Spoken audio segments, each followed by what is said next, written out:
Yes, babe. I read a few comments from our followers who were interested to know more about your mother, as you have not spoken much about her. Well, the main reason was because the question never arose about my mum. I wasn't trying to hide her, but I think my mum made a lot of bad decisions very early in her life. She got married far too early to numerous men. When she finally got round to marrying my dad and having 3 children with him, my father turned in from the man that she thought he was because of alcohol and just bad living. He just turned into like Jekyll and Hyde. Whenever he had alcohol inside him, he went from a very peaceful guy to a very violent guy. He used to beat her up. And on one occasion, he beat her up so badly after giving him 3 children that she found herself literally unable to stay with him. And by the grace of God, she managed to crawl, and this is what she described, she managed to crawl out of the house and find herself in a train, but very late at night.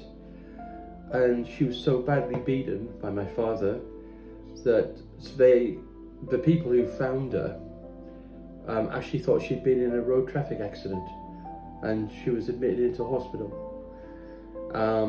Another stroke of luck, she then found a new man in her life who was prepared to accept her for who she was.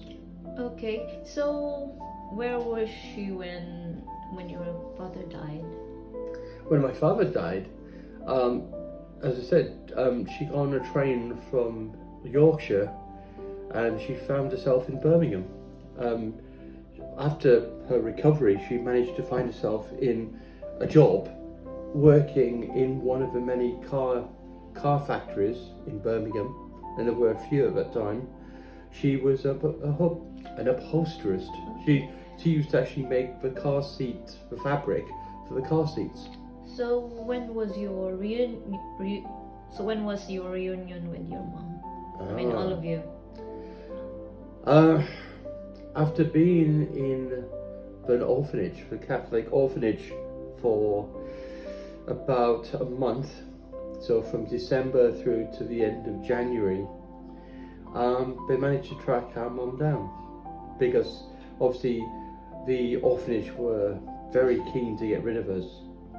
So did you stay in the orphanage for 3 days? Is that the one you told me the last time? Or? Yeah, we didn't stay. Well, we stayed in there on an emergency order, but then they had to find a place for us in the same orphanage for the next 3.5 weeks until they could contact my mom, find out my mom was willing to take all of us.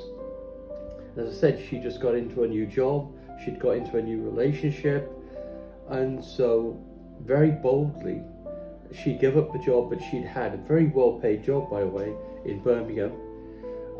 She moved to Basingstoke, and with the new guy she just met, the new guy she met, Jack, basically accepted all of the kids, and there were 5 of us, 2 from a previous marriage and 3, myself and my 2 sisters, and basically we all lived together in a 3-bedroom house. I thought it was 7. What? It was 7? 2 of them died. Oh. 2 of them died very young because they just were not meant to be. My next eldest brother had a twin, and my youngest sister had a twin. Both died tragically at birth. There were 7, now down to 5. So as I said, the guy she was with, Jack, decided to raise us as his own, and that took a great deal of courage. Sometimes he regretted the decision, but he stayed faithful to my mom,